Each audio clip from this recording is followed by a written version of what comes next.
Hallelujah. Amen. Sige po, sama-sama po nating awitan ang ating Panginoon ng mga papurit pagsamba.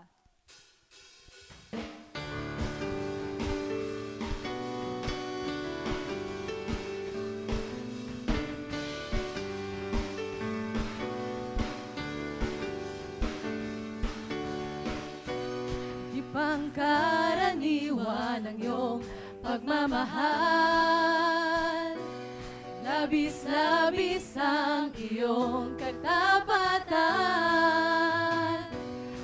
aking kalakasan, aking kaibigan, ang kayamanan ko ikaw. Ang pag-ibig mo'y di nagbabago, kahapon, ngayon at kailan pa man. Ikaw ay aking papupurihan, dakilang iyong ngalan. Ang pag-ibig mo'y di nagbabago, kahapon, ngayon at kailan pa man. Ikaw ay aking papupurihan, dakilang iyong ngalan. Paano ko maililihim ang iyong mga ginawa? Di ko kayang itago ang iyong mga himala. Aking aawitin, aking sasabihin ang iyong pag-ibig sa akin. Ang pag-ibig mo'y di nagbabago, kahapon, ngayon at kailan pa man. Ikaw ay aking papupurihan, dakilang iyong ngalan. Ang pag-ibig mo'y di nagbabago, kahapon, ngayon at kailan pa man. Ikaw ay aking papupurihan, dakilang iyong ngalan. Paano ko maililihim ang iyong mga ginawa? Di ko kayang itago ang iyong mga himala. Aking aawitin, aking sasabihin ang iyong pag-ibig sa akin. Ang pag-ibig mo'y di nagbabago, kahapon, ngayon at kailan pa man. Ikaw ay aking papupurihan, dakilang iyong ngalan. Ang pag-ibig mo'y di nagbabago, kahapon, ngayon at kailan pa man. Ikaw ay aking papupurihan, dakilang iyong ngalan. Ang pag-ibig mo'y di nagbabago, kahapon, ngayon at kailan pa man. Ikaw ay aking papupurihan, dakilang iyong ngalan.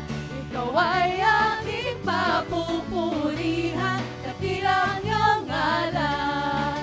Ikaw ay aking papupurihan, dakilang iyong ngalan. Ikaw ay aking papupurihan, dakilang iyong ngalan. Dakila ka, Panginoon! Ikaw lamang ang aming patuloy na pupurihin.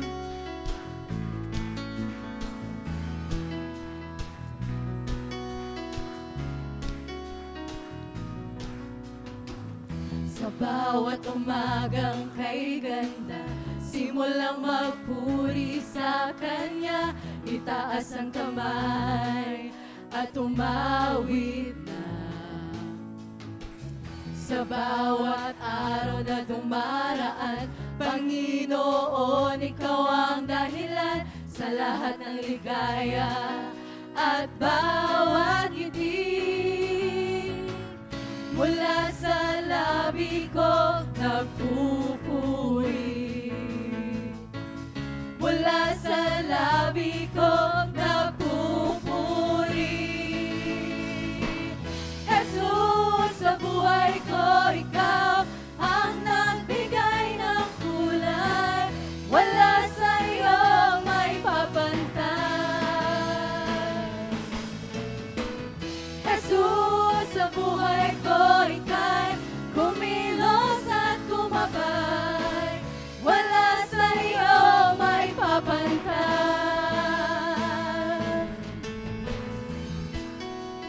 saan pa. Patuloy nating purihin ang ating Panginoon. Sa bawat umagang kay ganda, simulang magpuri sa Kanya. Itaas ang kamay at umawit na. Sa bawat araw na dumaraan, Panginoon, Ikaw ang dahilan sa lahat ng ligaya at bawat ngiti. Mula sa labi ko nagpupuri, mula sa labi ko nagpupuri. Jesus, sa buhay ko, Ikaw ang nagbigay ng kulay. Wala sa iyong may papantay. Jesus, sa buhay ko, Ika'y kumilos at gumabay. Wala sa iyong may papantay. Jesus, sa buhay ko, Ikaw ang nagbigay ng kulay. Wala sa iyong may papantay. Jesus, sa buhay ko, Ika'y kumilos at gumabay. Wala sa iyong may papantay. Tunay nga, Panginoon, na walang makapapantay sa iyong kadakilaan.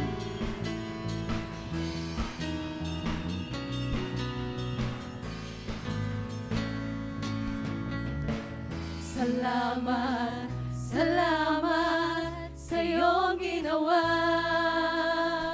Salamat sa iyong ginawa. Salamat, salamat sa iyong ginawa. Salamat sa iyong ginawa.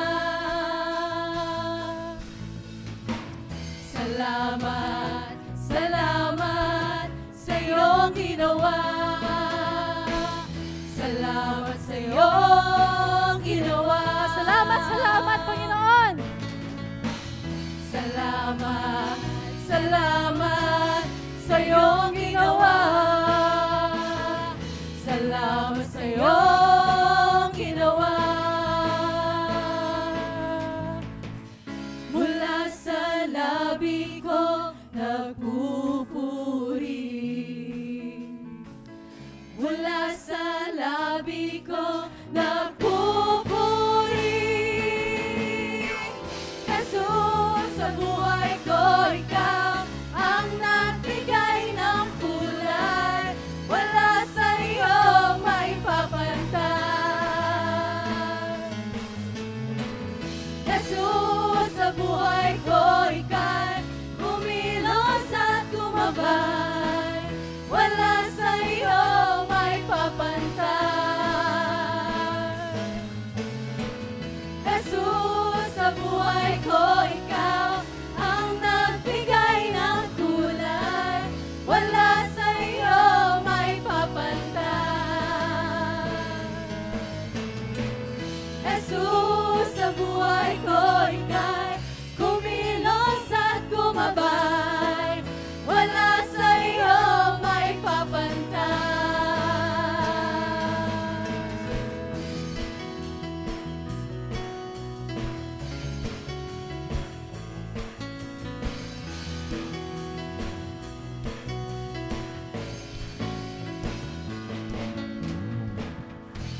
Salamat, Panginoon. Tunay nga na walang makapapantay sa iyo, O Diyos. Hallelujah. Patuloy ka naming pupurihin sa umagang ito. Ikaw ay dakila, O Diyos.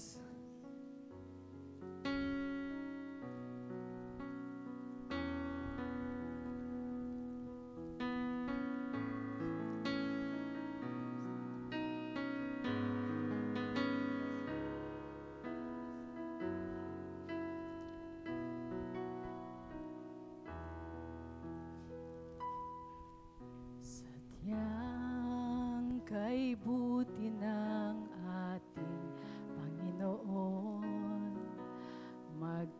tatapat sa habang panahon,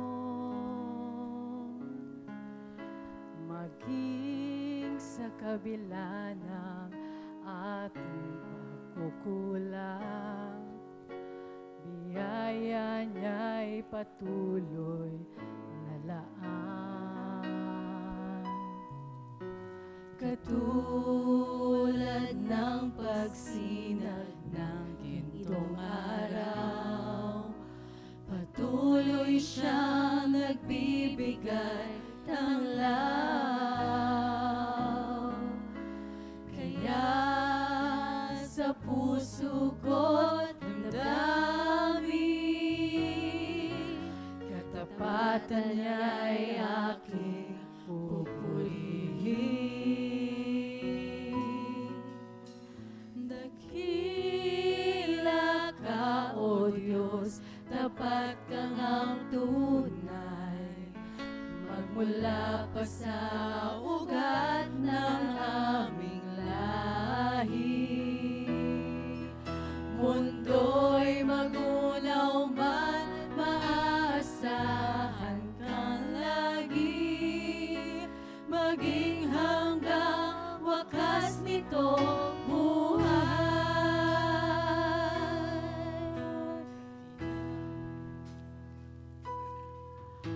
Kaya, O Diyos, ika'y sa buong mundo'y aking awitin. Dakila ang iyong katapatan, pag-ibig mo'y walang hanggan. Dakila ka, O Diyos, tapat kang ang tunay, magmula pa sa ugat ng aming lahi. Mundo'y magunaw man, maaasahan kang lagi, maging hanggang wakas nito buhay. Dakila ka, O Diyos, tapat kang ang tunay, magmula pa sa ugat ng aming lahi. Mundo'y magunaw man, maaasahan kang lagi, maging hanggang wakas nitong buhay. Dakila ka, O Diyos, sa habang panahon, katapatan mo'y matibay na sandigan. Sa bawat bighati, tagumpay man ay naroon. Daluyan ang pag-asa kung kailangan hinahon. Pag-ibig mo'y alay sa amin noon hanggang ngayon. Dakila ka, dakila ka, dakila ka, O Diyos.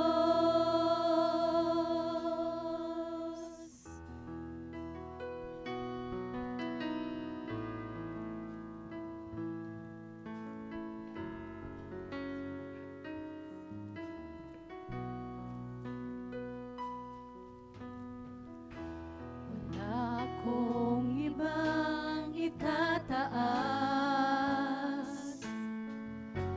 kundi ikaw, Panginoon. Wala akong ibang sasambahin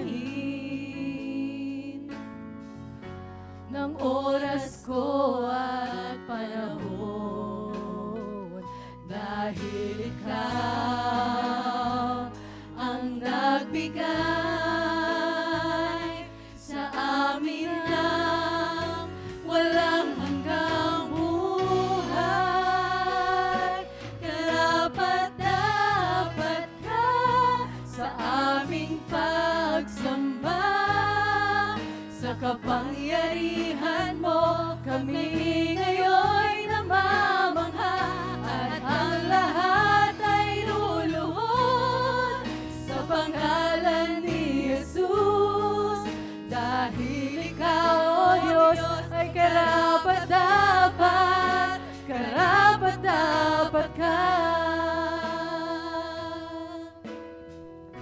minsan pa.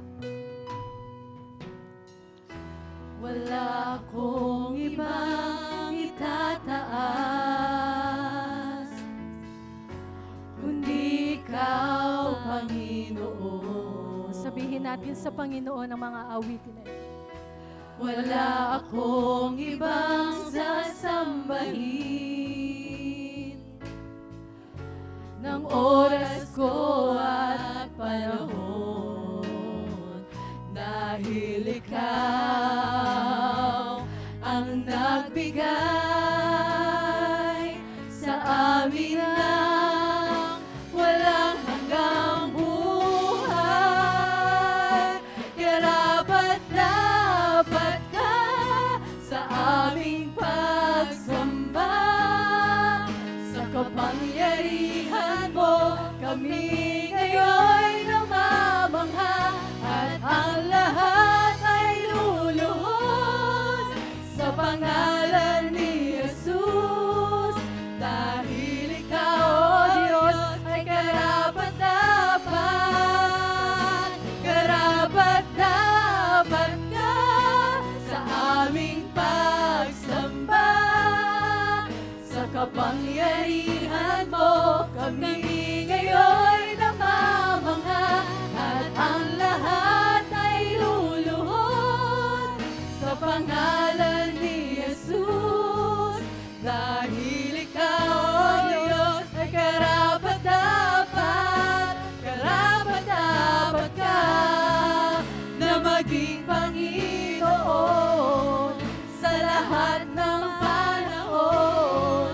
Sa dalangin namin ay tumutugon, karapat-dapat ka sa aming pagsamba, sa kapangyarihan mo kami ngayon namamangha, at ang lahat ay luluhod sa pangalan ni Jesus, dahil Ikaw, O Diyos, ay karapat-dapat, karapat-dapat ka sa aming pagsamba, sa kapangyarihan mo kami ngayon namamangha, at ang lahat ay luluhod sa pangalan ni Jesus,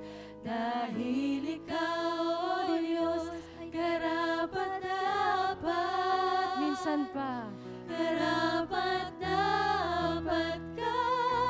Purihin natin ang Panginoon sapagkat Siya ay karapat-dapat sa mga pagsamba. Sa kapangyarihan mo kami ngayon namamangha, at ang lahat ay luluhod sa pangalan ni Jesus, dahil Ikaw, O Diyos, ay karapat-dapat, karapat-dapat ka sa aming pagsamba, sa kapangyarihan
lamang, Panginoon, ang tunay at karapat-dapat na Diyos.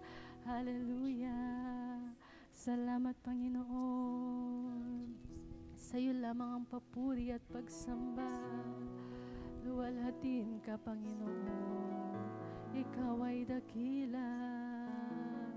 Ikaw ang karapat-dapat, O Diyos. Salamat, O Diyos. Tunay nga, O Diyos, na Ikaw ay dakila, Ikaw ay tapat, ang Diyos na hindi nagbabago noon, ngayon at magpakailanman. Kaya't sa iyo lamang ang tunay at pagsamba na karapat-dapat. Sa iyo lamang kapurihan sa pangalan ni Jesus. Amen.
Good morning. Praise the Lord. Hallelujah. Kumusta po kayo? Na sa biyaya ng Panginoon, lahat kayo ay nasa mabuting kalagayan, maging po yung mga nanonood sa atin sa live streaming. Makulimlim yung panahon, last Friday, binuhos yung malakas na ulan, I think, sa bandang Metro Manila. Pero sabi ni Brother Bong, hindi daw naapektuhan doon sa kanila. So, parang ngayon yung panahon, yung kalapit mo, umuulan, yung katabi mo lang, pero doon sa banda sa'yo ay hindi umuulan. So, extreme na po yung panahon. Praise the Lord. So sa araw po na ito ay 3 litrang D o 3Ds. Hindi po 3D electric fan. That is confronting the believers in the church today. Disunity, discrimination, and debate. Yan yung mostly na nakikita po natin na nangyayari po sa in and outside. Isama na natin yung fake news. Nowadays, marami din pong issues kung saan maging ang mga mananampalataya sa Panginoong Hesus ay magkakaiba ang opinyon at pananaw. Hindi nagkakaintindihan at nakakalungkot ay ito ay nauuwi po sa hiwalayan. Meron palang ganon. Hiwalayan. Hindi naman po nawawala yung pagkakaiba ng opinyon at pananaw. Di po ba? Pero sana naman dahil parihas ang ating pananampalataya, at least doon sa loob ng iglesia, we can always agree to disagree. Since we practice humility. Since nandun po yung pagpapakumbaba at hindi po sana aabot po sa hiwalayan. Bago natin umpisahan yung mensahe, gusto kong kumuha ka ng partner mo. Huwag ka nang lumayo, para hindi tayo magulo. Huwag ka nang lumayo at pumili ng iba. Yung katabi mo na lang, ang partner mo. Okay? Harapin mo siya. Sige po, harapin mo yung partner mo. At sabihin mo sa kanya, ganito ang sabihin mo sa kanya. Kung sakaling mayroon man tayong hindi pagkakaunawaan, huwag natin paabutin sa hiwalayan. Okay. Dahil pag nahiwalay tayo, tiyak mapapariwara tayo. Maraming salamat po. Ano po? So, at least napatawa ko kayo. Remember that each one of us represent the Lord Jesus Christ.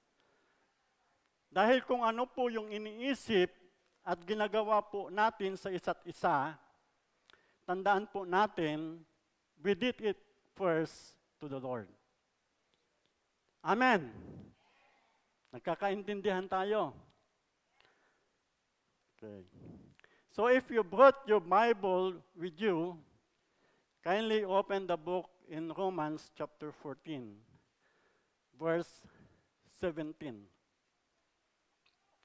Yan. Romans chapter 14, verse 17. Ano po? Isang verse lang po tayo. Pero I hope hindi po humaba yung ating mensahe sa umagang ito. Okay? Gusto ko pong hilingin ang bawat isa na tumayo para po sa pagbasa ng salita ng Panginoon. Sabay-sabay po nating basahin yung salita ng Panginoon. For the kingdom of God is not meat and drink, but righteousness and peace and joy in the Holy Ghost. May the Lord bless the reading of His words. Tayo po ay manalangin. Our gracious and loving Father, we honor and thank you for the reading of your words. Your words today, Lord, remind us that the kingdom of God is not meat and drink, but righteousness and peace and joy in the Holy Ghost. Thank you, Lord, for the blessing of your words.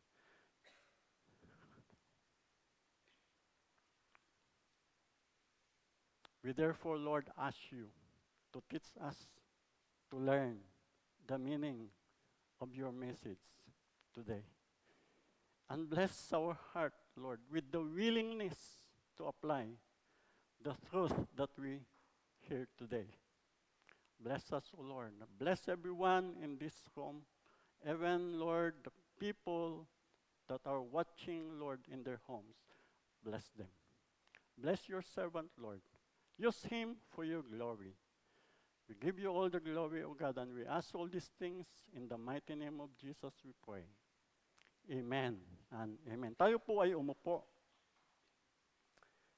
A short background po about Romans chapter 14. Ano po? Short background. Chapter 14 and the following chapter 15, from verse 1 hanggang 13 ng chapter 15, was a plea. Ito po ay isang pakiusap o isang panawagan ni Apostol Pablo sa mga mananampalataya sa Roma, both to the Jew and to the Gentile Christians in Rome, for unity, para po sa pagkakaisa. At isa lang po ang ibig sabihin po nito, mayroon pong disunity. The Christian community in Rome consisted of Jewish and Gentiles Christians. But Emperor Claudius of Rome expelled the Jews. All the Jews, including po yung mga Christian Jews, in-expel po doon po sa Rome ni Emperor Claudius in AD 49. But unfortunately, the decree had expired and many Christian Jews had returned to Rome. Nagbalikan po yung mga Christian Jew doon po sa Roma. At dahil po sa matagal na nawala sa Roma ang mga Christian Jews, yung mga Christian Gentiles po had established the lead in Christian community, in the community or in the church. Kaya nung sumulat po si Apostol Pablo sa kanila, probably around AD 57, majority of the believers in Rome was already Gentiles. Ano po. So karamihan na po ng mga membro doon po sa iglesia ng Rome ay mga hintil na po. During that time, some Christian Jews still practice their Jewish faith based on Torah o doon po sa law na ibinigay po ni Moses sa kanila. Kagaya po ng food to eat and the Sabbath, ano po, yan po yung pinakadalawang bagay po na still pinapractice po ng mga Christian Jew at that time, which the Gentile believers does not practice. Kaya kung babasahin po ninyo entirely, chapter 14, ang context po ng sulat ni Apostol Pablo ay tungkol po sa pagkain. At pahapyaw niya ding binanggit ang tungkol po sa araw ng pagsamba na mababasa po natin sa verse 5 hanggang 6. I tend to believe, though hindi po binanggit ni Apostol Pablo, the Christian Jews wanted to dominate. Wants domination. Gusto pong i-dominate ng mga Christian Jew ang mga hintil by trying to impose on them their Jewish faith and practices. Pero makikita din po natin dito, ipinahihiwatig dito ni Apostol Pablo yung mga katagang malakas at mahina o strong and weak. At naniniwala ako na ang pinatutungkulan po o tinutukoy po ni Apostol Pablo sa malakas, yung malakas ay yung mga Hudyo. At ang mahina naman ay mga hintil. We know that because of their election as God's chosen people. The Jews always had that mindset that they were superior and spiritually mature than the Gentiles. Pero alam natin na may kasagutan po na si Apostol Pablo tungkol dito. Sabi ni Apostol Pablo sa kanyang mga sulat, wala nang pwedeng ipagmalaki ng sino man. Sabi nga niya, maging siya, hindi na siya pwedeng magmalaki. Lahat tayo ay pantay-pantay sa harapan ng Diyos. And because in Christ, there is neither Jew nor Greek or Gentile. Because Christ, when Christ came, He came to reconcile both the Jew and the Gentile or Greek. Yung Greek kasi, ang unang reference sa mga hintil. That time. Wala naman siguro ang Jew sa atin, Tignan mo nga yung katabi mo, baka Jew yan. Wala naman siguro Diyos sa atin. Meron ba? So wala tayong problema. When it comes to food and the Sabbath, wala po tayong problema sa ating iglesia. Dahil we believe na pwedeng kainin ng lahat ng pagkain with thanksgiving. Dahil hindi naman yung pumapasok ang nagpaparami sa tao, kundi yung lumalabas. And we all agree that Sunday is the day of the Lord. Kaso lang, may ugaling Jew at may kaisipang Jew tayo. Wala man Jew sa atin, pero yung kaisipan at ugaling Jew ay nasa atin. Amen. Amen. Aminin natin. Meron po tayong ugaling Jew at kaisipang Jew sa atin. To sow disunity among believers. Spiritual pride, self-righteousness. Nagsimula po yung ugaling ito sa mga Jew di ba? Makita natin sa Biblia, itong mga ugaling ito ay nagsimula sa mga Jew, peace sa mga Jew. And maybe that is also the reason why even Christians nowadays, makikita po natin, kahit mga Kristiyano ngayon, they hate Jew. Siguro dahil po sa ugaling ito, ano po. And we tend to have that. Nagpapanggap tayong hindi natin alam. Because it pleases our human nature. Hindi ba natin napapansin, when a discussion is about food, how many hours we spend? Hindi lamang po sa atin, sa lahat po ng iglesia pagdating sa pagkain, umaabot ng oras pag pinag-uusapan ito. It is because we want to argue, and it is because we want to be first. Iyon ang nais ng ating laman na dapat po nating i-address. Kaya po yung meeting umaabot ng ilang oras. Dahil kung minsan isinasama pati yung mga isyong hindi related sa pinag-uusapan. Sa madaling sabi, yung meeting po naging chismes at pinagmumulan na ng pagkakabaha-bahagi.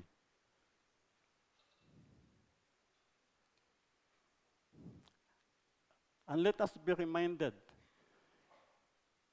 in 2 Timothy chapter 2, verse 16, it says, avoid worthless, foolish talk that only leads to more godless, ungodless, or godless behavior. More and more, sabi niya sa ibang translation, more and more ungodliness. It's true. Totoo po yan, because what have we gained? Tampuhan, nasaktan, kampi-kampihan, di po ba?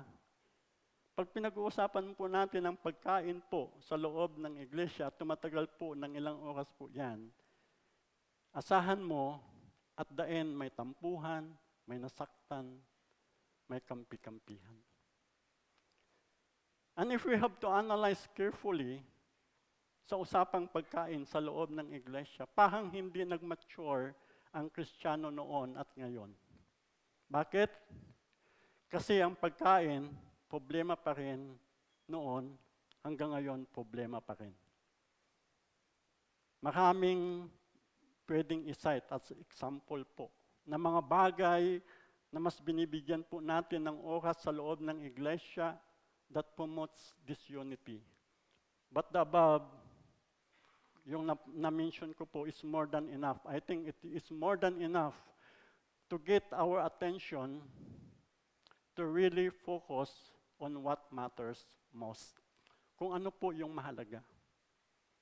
I hope nakuha po yung attention po natin na kailangan po natin dapat mag-focus sa mga bagay na mahalaga. Nagugulumihan po si Apostol Pablo sa nangyayari po sa Christian community. Nagugulumihan po siya. Sa ibang sulat niya, he warned also the believers na baka umabot na kayo sa pagkakagatan. Pag hindi nyo ito ma-address, baka magkakagatan na kayo. Magkakaubusan na kayo. So he wrote to remind us what the kingdom is all about. That the kingdom of God is not meat and drink, but righteousness and peace and joy in the Holy Ghost. Hindi po only yung oras ko sa pagtayo sa pulpito po. But you have more time at home to read the Word of God. So please read the book of Romans chapter 14 hanggang 15. Basahin niyo po yung Romans chapter 14 hanggang 15 to learn more from the Holy Spirit about our topic today. We must not rely on what is preached in the pulpit. Hindi po kailangan tayong mag-rely kung ano lang po yung na-preach sa pulpit. Let us search the Scripture ourselves. Kailangan po natin suriin po yung Scripture, yung salita ng Panginoon sa ating sarili. The Word of God through Apostle Paul says, the kingdom of God is not meat and drink, but righteousness and peace and joy in the Holy Ghost. The kingdom of God on earth are the believers. Tayo po yun. And the church. Where He rules. Kung saan po siya nag-roll. At ito ang gustong i-address po ni Apostol Pablo. Hindi po yung kingdom of God in heaven which is already perfect. The believers and the church were at risk. Nakita po ni Apostol Pablo na ang mga mananampalataya at ang iglesia po were at risk because they were not exhibiting righteousness, peace, and joy. Mga tatlong pangunahing karakteristik ng mga mananampalataya at ng iglesia. Nangangamba siya na masira ang kanilang testimony bilang tagasunod ng ating Panginoong Hesukristo. And who will the unbeliever despise? Sino po yung i-despise ng mga unbelievers? Hindi po tayo. The Lord Jesus. Kaya po sumulat si Apostol Pablo para himukin po tayo that we must exhibit righteousness and peace and joy in the Holy Ghost. According to Paul, how the kingdom of God should look like. Paano dapat makita tayo at ang iglesia sa mata ng bawat isa sa atin at sa mata, lalong-lalo na sa mata ng mga outsider. The kingdom of God is about righteousness. Jesus is our righteousness. To be considered righteous in the sight of God, even if we do not deserve, is what our Lord Jesus Christ accomplished at the cross for us. Isipin na lang po natin kung wala ang ating Panginoong Hesukristo, ilan kaya ngayon ang maituturing na matuwid sa harapan ng Diyos? There is none righteous, not even one, sabi po niya sa Roma. At ilan kaya ang maliligtas? There were only few men mentioned in the Bible whom God found righteous because of their faith before Christ came. And remember, just to preserve humanity. Mahal lang po, i-preserve po yung humanity before the coming of the Messiah. But from Christ to our time, pero nung dumating po ang ating Panginoong Hesukristo hanggang sa ating kapanahunan, millions, if not millions, billions of people already made righteous in the sight of God. Jesus has paid the price we could not pay. He is our righteousness before God. He already took the first step for us to be right with God, to enable us to live a life pleasing to Him. So ano po ang gagawin po natin? We must strive to continue to live right until we get to heaven. Amen. Doon po ang dapat po natin gawin. Therefore, let us focus.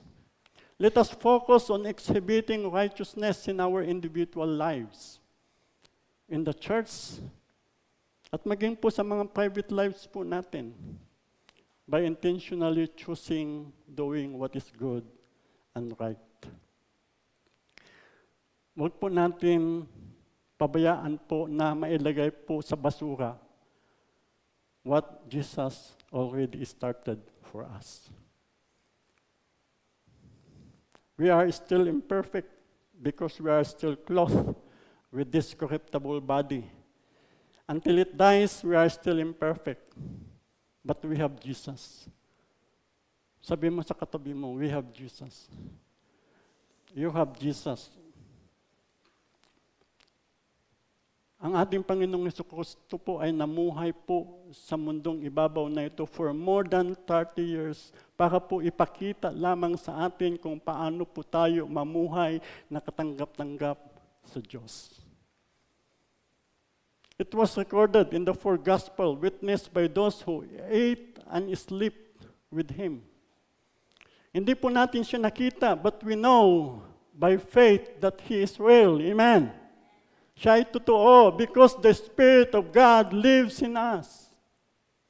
Dahil po yung Espiritu ng Diyos nananahan po sa atin. He testified that Jesus is real. At nung umalis po ang ating Panginoong Kristo dito sa mundo, para bumalik po doon sa langit, He asked the Father to send the Holy Spirit to us and be with us all the days of our lives. So that wherever we go, His presence is always with us.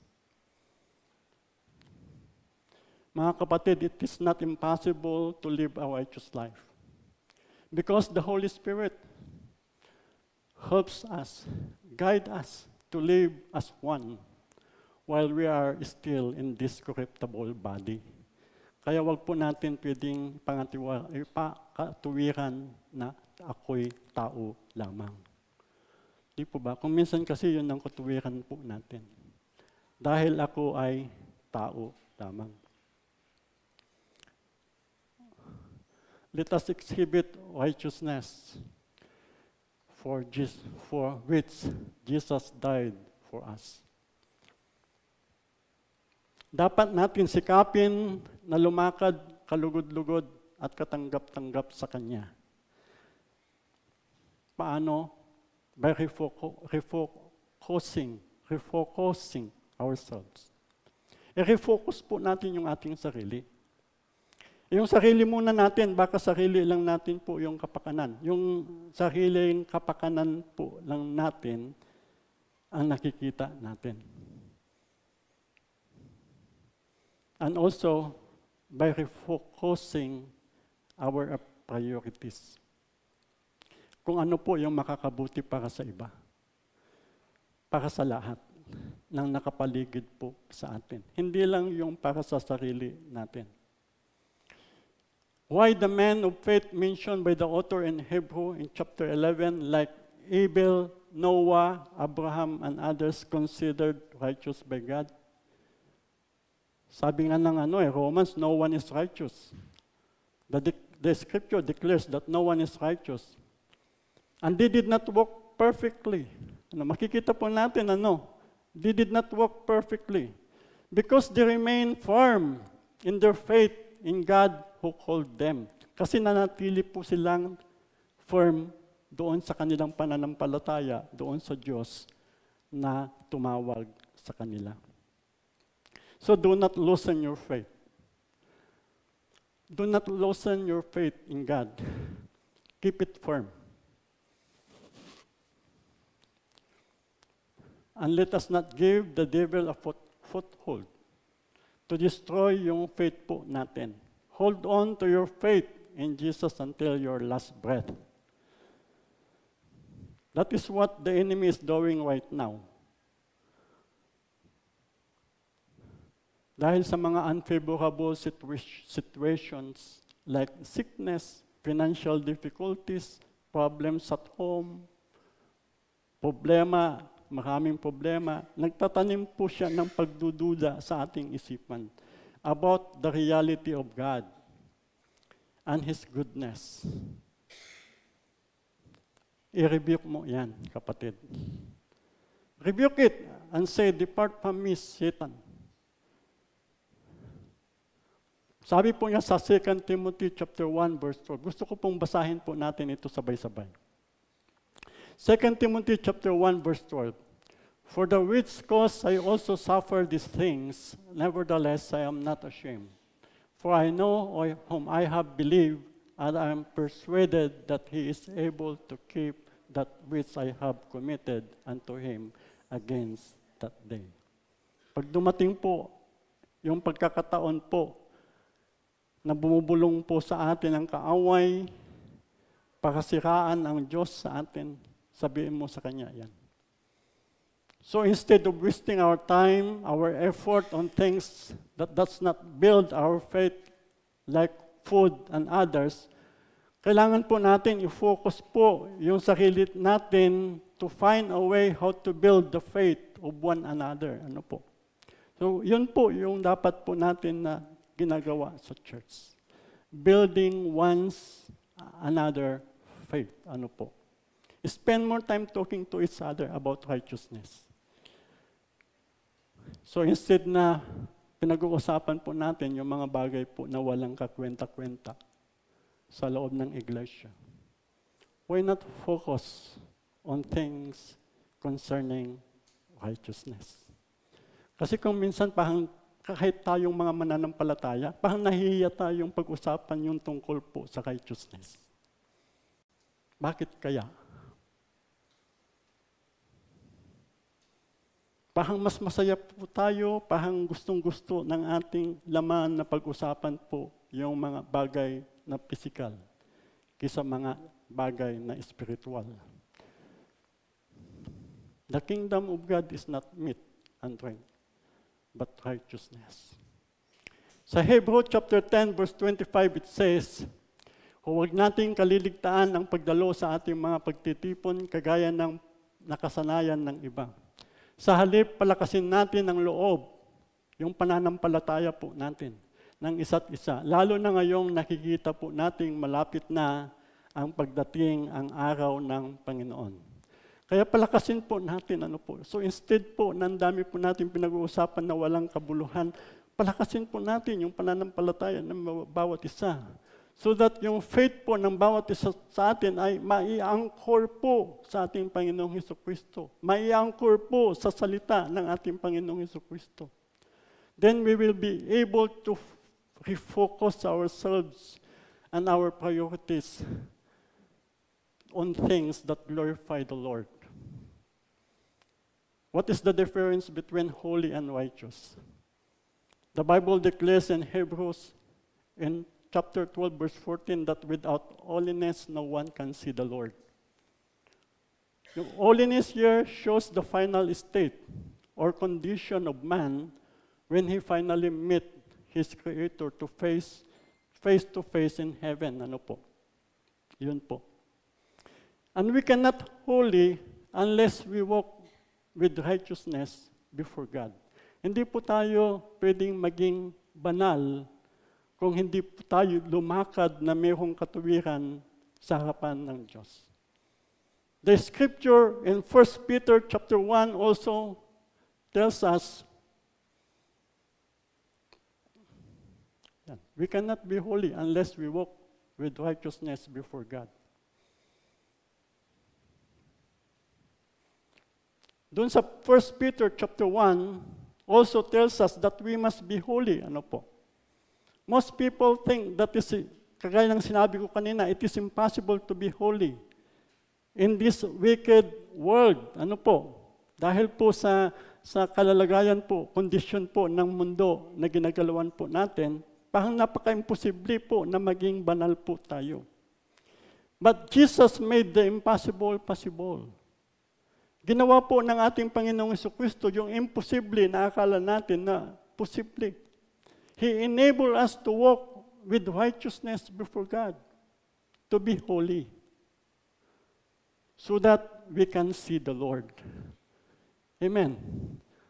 Baka po, at the end, makita po natin yung Diyos na pinaglilingkuran po natin, na umiibig po sa atin, na nagbibigay po ng biyaya sa atin. Are you not excited? Hindi ba kayo excited na makita yung Diyos na patuloy na pinagpapala tayo, na patuloy na iniingatan tayo?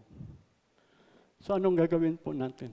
We strive to walk with righteousness before God so that we can be holy in the sight of God. Number 2, the kingdom of God is peace. It's about peace. Jesus is our peace who has broken down every walls.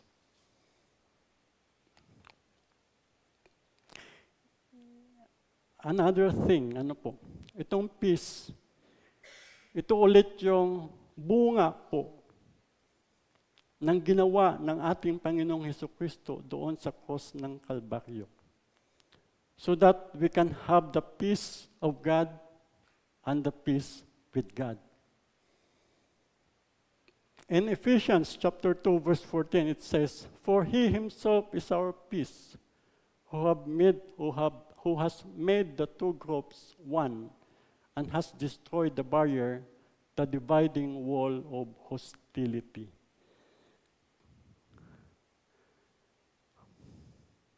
Kaya nga nalulungkot si Apostol Pablo sa nangyayari doon sa Roma because of walls, divisions, ano po. Sabi din po niya sa Matthew, chapter 5, verse 9, "Blessed are the peacemakers, for they shall be called sons of God." Sa church sa Rome, dahil po sa kanilang pagkakabahabahagi po, ay hindi na po nakikita yung bunga ng Espiritu Santo sa kanila na kapayapaan. Hindi na po makita yung kapayapaan, yung bunga ng Espiritu Santo na kapayapaan. How can peace reign in the church or in a believer if one despises the other? Kung yung isa, he despises the other, yung isa, he judges the other, yung isa, he thinks of himself better than his brother. Ganun po yung nangyayari po doon sa loob ng iglesia, doon po sa Rome. So paano po maghahari po yung kapayapaan ng Diyos doon sa loob ng iglesia at maging po sa buhay po ng mga mananampalataya?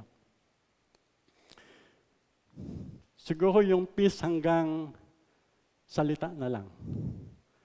Peace. Diba? Tignan na lang ang peace. Tapos pag nagkita sa labas, hindi magkakilala. Ito po yung mga attitudes na makikita natin sa loob ng church na unti-unti pong sumisira sa kapayapaan na dapat po nai-enjoy ng bawat isa sa atin. Dapat nai-enjoy po natin yung kapayapaan. Amen. Hindi lamang po sa ating sarili, kundi maging po sa loob ng iglesia. Dapat nararamdaman ito ng mga pumupunta, yung mga bagong mga mananampalataya. If Christ is truly the head, kung ang ating Panginoong Jesucristo ay ang tunay na ulo po ng iglesia, at siya po ang tunay na tagapagligtas at Panginoon po natin, then we must not allow this kind of attitude, yung attitude po na binanggit ko kanina, to destroy the peace that Jesus paid with His precious blood in the cross, so that you may have peace. Para magkaroon po tayo ng kapayapaan. Sabi po sa John chapter 14, verse 27, "Peace I leave with you, my peace I give unto you. Not as the world giveth, I give you unto you. Let not your heart be troubled, neither let it be afraid." Huwag po nating hayaan na mawala po yung peace na pinagkaloob po ng Panginoong Jesucristo sa atin. Dahil po ito po yung kasangga po natin. At ito po yung magbibigay sa atin ng assurance that we can overcome any difficulties, situation in our lives. Yung kapayapaan na nagmumula sa Panginoon po, yun po yung magiging kasangga po natin in times of trouble. It is important that we have the peace of God and at peace with God, because it is the only way that we can transcend or understand even those we could not understand. Darating po sa punto sa buhay po natin, may mga pangyayari po sa buhay po natin na hindi po natin maintindihan kahit gaano po katagal ka sa Panginoon. And only the peace of God, yung kapayapaan lamang na nagmumula sa Panginoon, ang magpuputik po sa ating puso at sa ating isip para hindi po tayo magkasala. Alam niyo po, as a sort of testimony, because of my prostate problem, for a few months in my life, I have not expected that I went through anxiety, worries, and mental problem. And during the time, it was the peace of God that have guarded my heart and my mind from all these things. Hindi po bumigay yung aking pananampalataya. Because of the peace that Jesus gave. Sabi po niya sa Philippians,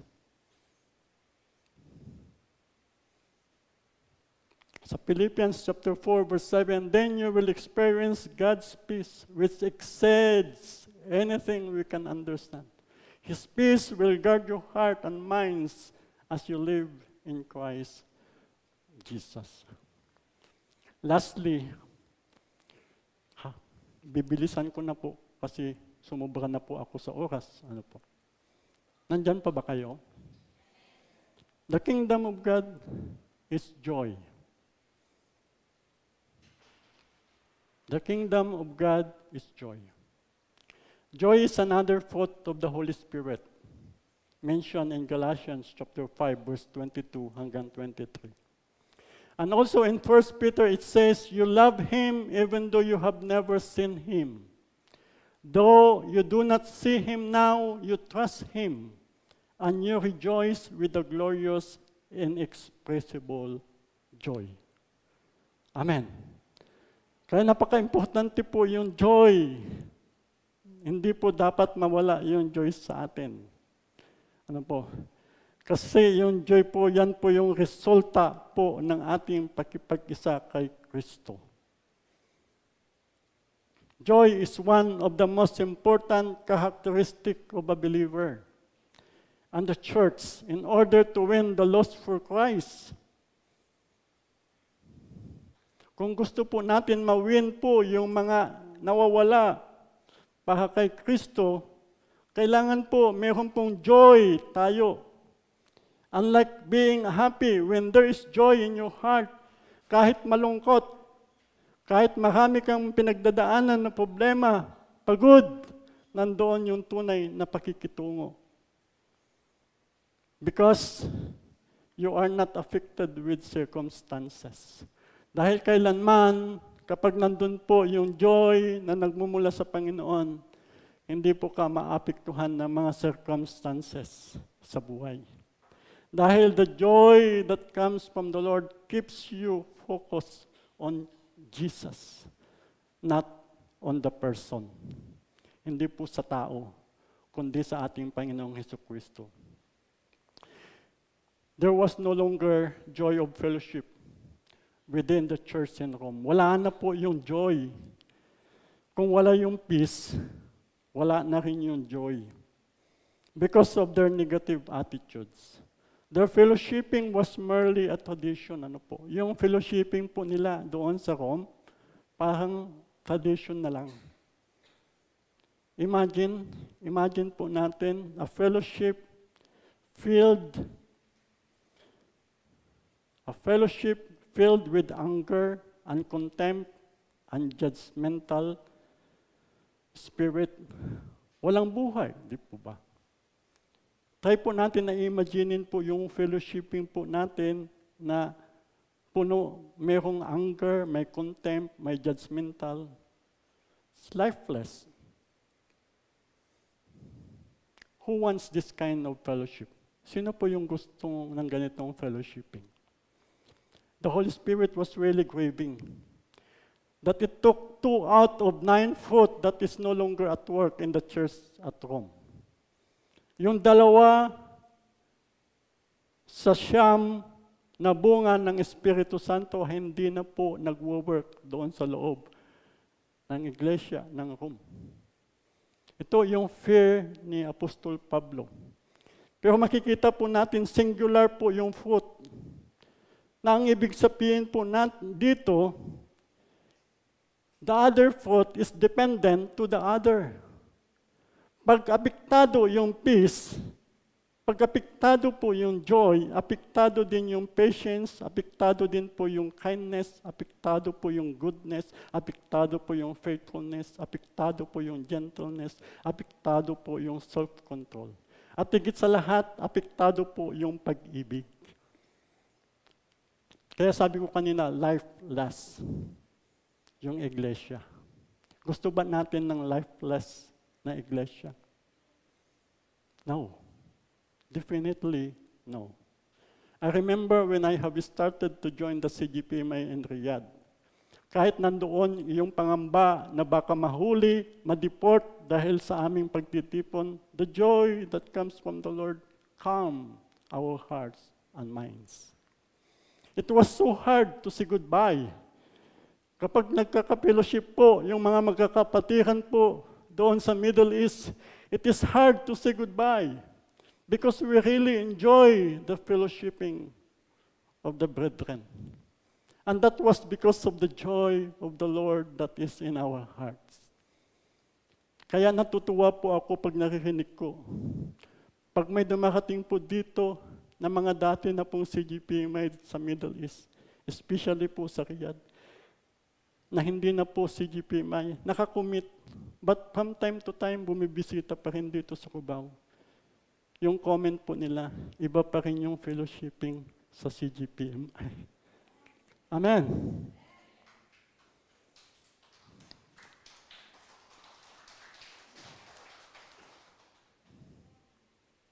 Wow. That is a kind of fellowshipping that I am looking forward. I hope that we can reproduce that kind of fellowship that we had in a foreign land.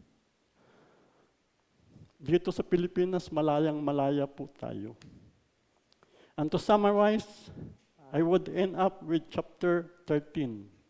With verse 13, ano po? Sa verse 13 ng Romans chapter 14. Sabi po niya diyan, so let us stop condemning each other. Decide instead to live in a such way that you will not cause another believer to stumble and fall. It is really a serious warning we have to consider. Kailangan po nating pag-isipan ng mabuti ito. Also, ang ating Panginoong Jesucristo, sabi po niya doon sa Matthew chapter 18, verse 6 to 7, if anyone causes one of these little ones, those who believe in me, to stumble, it would be better for them to have a large millstone hung around their neck, to be drawn in the depths of the sea. Woe the world because of the things that cause people to stumble. Such things must come, but woe to the person to whom they come. We can avoid this curse to come to us if we focus on what matters most and what is important. Righteousness, peace, and joy. And remember, without the Holy Spirit, we can do nothing. Kung wala po yung Espiritu Santo, wala po tayong magagawa. It is expected that there will be strong and weak in faith. Sa loob ng iglesia, hindi mawawala yan. Kasi iba-iba yung panahon, iba-iba yung paglago po natin. Ano po. So there is always strong and weak. Hindi naman kasalanan na may strong at may weak eh. But instead of judging the weak, the strong in faith should teach. The strong in faith should teach or disciple the weak, but not to argue who and what is right and wrong. Instead, be patient and be loving to teach the weak the word of truth. Kaya nga mayroon tayong discipleship sa iglesia. At baka nakakalimutan po natin na mahalaga sa mga mananampalataya na bago tayo maging asin at ilaw sa iba, kailangan dito muna tayo sa loob maging asin at ilaw. Hindi po natin kailangan isakripisyo po yung relasyon po natin sa isa't isa for the unbelievers. You may have win the lost na wala mo naman yung dearly sa'yo na kasama mo sa loob ng iglesia. Ano po? Pag-isipin po natin ng mabuti ang mga salita ng Panginoon na naipangakal po sa atin sa umagang ito. May the Lord continue to bless the preaching of His words, and may God bless us all. Tayo po ay manalangin. Panginoon, maraming salamat po sa oras po na ito sa inyong mga salita. Papasalamat po kami, Panginoon, dahil alam po namin na mahal mo po, Panginoon, ang iyong iglesia. At mahal mo po, Panginoon, ang bawat isa sa amin. You do not want us to perish, Lord. Ayaw mo po, Panginoon, na mahinto ang iyong gawain, Panginoon. Dahil ang naisin mo po, Panginoon, ay ang iyong iglesia at ang lahat po ng mga mananampalataya dito, Panginoon, ay maging pagpapala, Panginoon. Baka yung naisin mo, O Diyos, na ang mga tao ay makakilala sa iyo, Panginoon, ay maganap po, Panginoon, sa amin pong mga buhay. Pinupuri ka namin, Panginoon. Itinataas ka namin. Dinadakila ka po namin. Pagpalain mo po, O Diyos. Patuloy na pagpalain, Panginoon, ng bawat isa na nakarinig ng iyong mga salita sa umagang ito, Lord. Wala ka pong lalampasan sa bawat isa sa amin, Panginoon. We also remember our loved ones, Lord, who are not with us today. Our brethren who are not with us today, but also listening at their home, Lord. We pray, O Lord God, that the same measure, Lord, that you have given us the blessings, the same measure. Kaparehas, Panginoon, na pagpapala. Kaparehas, Panginoon, na pangungusap, Panginoon. Ang iyo pong ginawa, Panginoon, gagawin, Panginoon, sa bawat isa sa kanila. Pagpalain, Panginoon, ang iyong pangalan. Pinupuri ka namin, itinataas ka namin, at dinadakila ka namin. Sa pangalan ng aming Panginoong Hesus, ito po ang aming samot dalangin, at ang lahat ay magsabi ng Amen. Amen.